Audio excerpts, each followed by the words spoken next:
everyone, welcome to EduTap. So in today's session, we are going to discuss a very important news article of finance that is related to the Financial Stability Report. So in total, we are going to discuss the highlights of the Financial Stability Report and all the important points that has been shown by the newspapers also. Okay, so the Financial Stability Report is a biannual report, and recently the first session of this report for the financial year 2022-23 has been released in June 2022. Okay, so this is the first FSR or the Financial Stability Report for the fiscal year or the financial year 2022-23. Okay, and this has been released in June 2022. Okay, so we will discuss about this Financial Stability Report, how the Financial Stability Report has given the data regarding the resilience of the banking sector, regarding the resilience of the financial sector. Okay, so now before starting with the session, please subscribe to our YouTube channel if you are new to the channel, and join our Telegram channel for the PDF of this session. And you can get the link of the Telegram channel in the description box below. So now, starting with the Reserve Bank released the 25th issue of the FSR. So this is the 25th issue of the Financial Stability Report, and this is the first Financial Stability Report for the fiscal year 2022-23. Okay.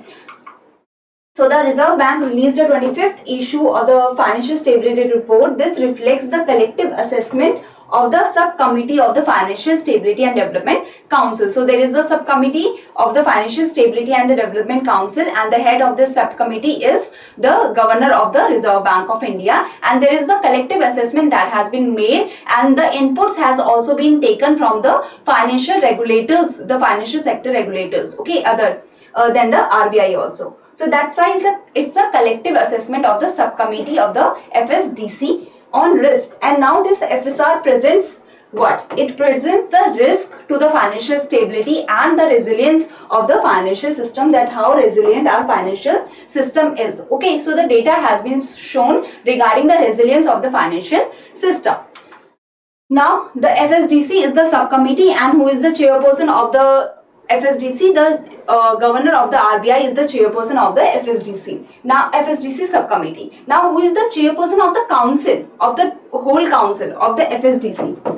Of the FSDC, Financial Stability and Development Council, the head of the FSDC is the Finance Minister, and the members of the FSDC include the heads of the financial sector regulators, like the head of the SEBI, the head of the Reserve Bank of India, the head of the EDI, PFRDM. Now under this FSDC, under this council, there is the subcommittee.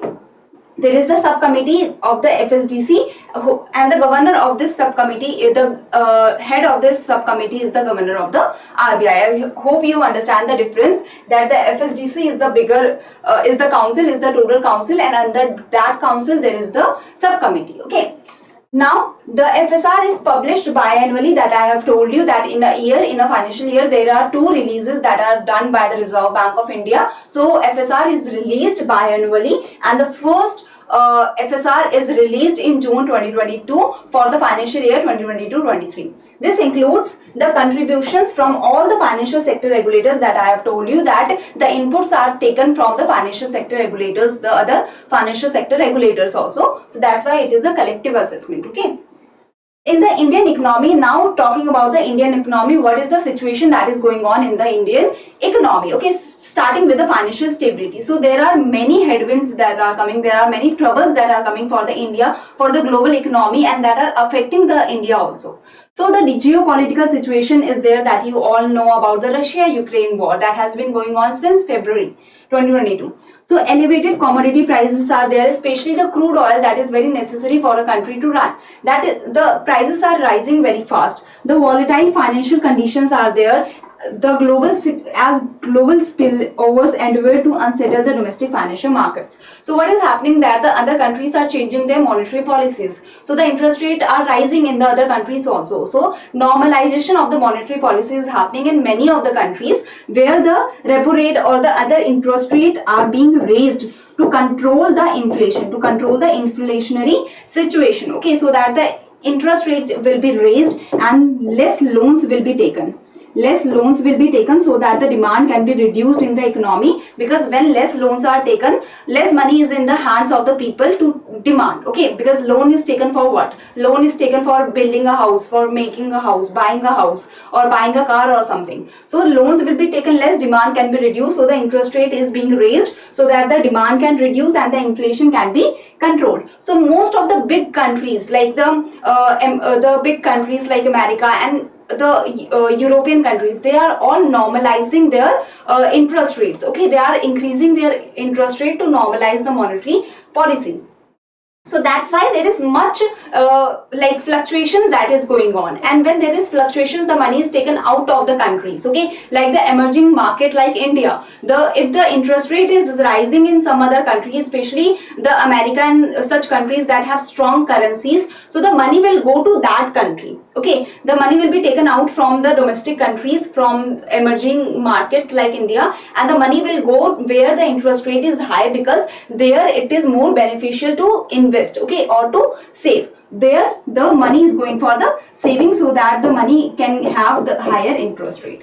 And so there is much fluctuations, the money is taken out whenever the interest rate is high in some country, the money is taken out from the other country so that the money can fly to the higher interest rate country. So such kind of, there is too much fluctuation that is going on, global split over is there, the financial markets are unsettling due to the global markets, and there is too much turbulence that is coming. Okay, so in the Indian economy, high frequency indicators, the indicators like I have told you, they show that there is a gradual but unevenly strengthening recovery. So there are the high frequency indicators like the inflation, like the growth, and such kind of indicators point that there is a gradual but uneven recovery that is happening. Okay, in the first quarter of 2022-23, that India is handling the situation quite well, that even though there are too much trouble that is coming in the way of, in the path of the growth of India, still the India is doing a gradual but uneven strengthening recovery. Okay, still there is some recovery that we can see in the first quarter of the 2022-23, that is the first quarter is what?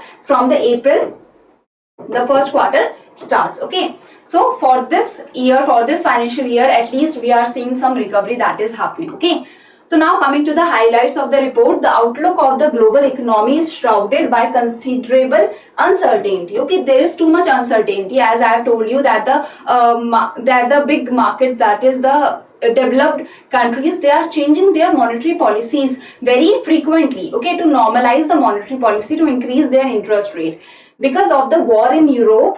Especially because the war in Europe has led to quite a high inflation in the countries. Okay, front-loaded monetary policy normalization is done by the central banks in response to persistently high inflation. I have already told you that the interest rate is being raised. Before, what was happening, that during the COVID, most of the countries have kept their interest rate very low. So now they are normalizing their interest rate to the prior interest rate that was before COVID, and very fast they are doing this, and due to this the money is fluctuating too much. The savings of the people, of the foreign people that is in the domestic country, is going out where the interest rate is high. So there is persistently high inflation, and due to which the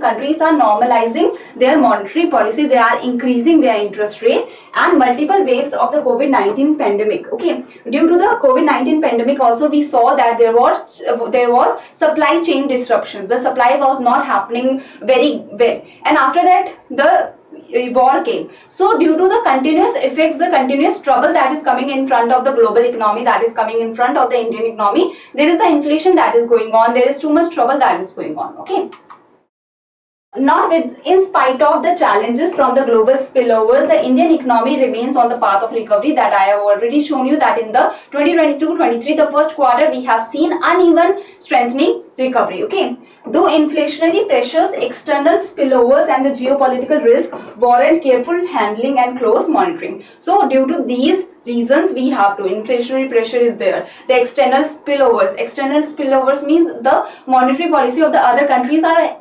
affecting the Indian economy. Okay, as well as the geopolitical risk are there. Due to this, we have to handle, the Reserve Bank of India have to handle, and the government have to handle the economy very well. Okay, otherwise a small mistake and the economy will be in a big trouble.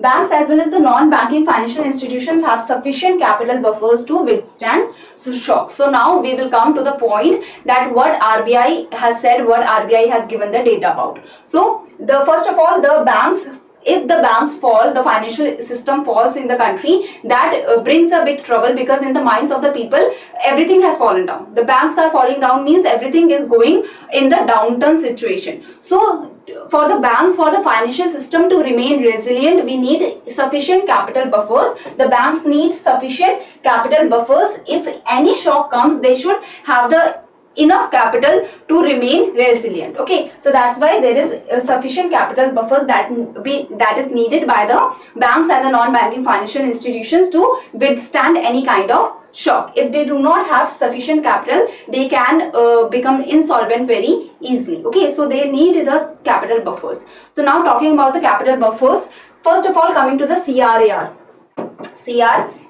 Okay, this is the capital to risk weighted asset ratio. Okay, this has seen be as quite high for the scheduled commercial banks. They are keeping quite a good ratio of the capital to the risk weighted assets ratio. Okay, what is this now? Capital to risk weighted asset ratio. This we have discussed a lot of times, so I will tell you in brief only. We can't go too much in static. So capital to risk weighted asset ratio means that you are giving the risk you are taking by giving the loans.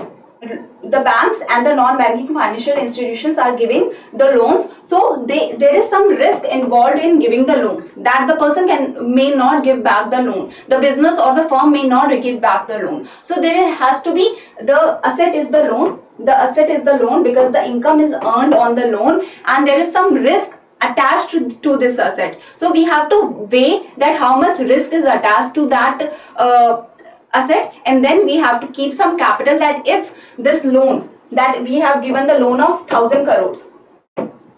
Okay, so we have to see, and the 1000 crores are given to different entities, like to 100 crore is given to one, 200 crore is given to one, 300 crore is given to one. So we have to see that, okay, this 100 crore, there is no risk involved. This is a very trustworthy person. This 300 crores, there is some risk. So we have to weigh that risk, and according to the total assets, we have to take out some capital, that from the 1000 crore at least they are taking 200 crore as the buffer, as they are keeping 200 crores, that even if the loan doesn't come back, because this loan is from the money of the depositors. So if the depositors come to ask for their money, at least we have some buffer to give them, the depositors, the money. Okay, so that's why this is the capital to risk weighted asset ratio. Common equity tier 1 is the most liquid kind of equity that they are keeping, the most liquid kind of the assets that they are keeping, so that they can easily convert it into the money, so to give to the depositors. So that is the two things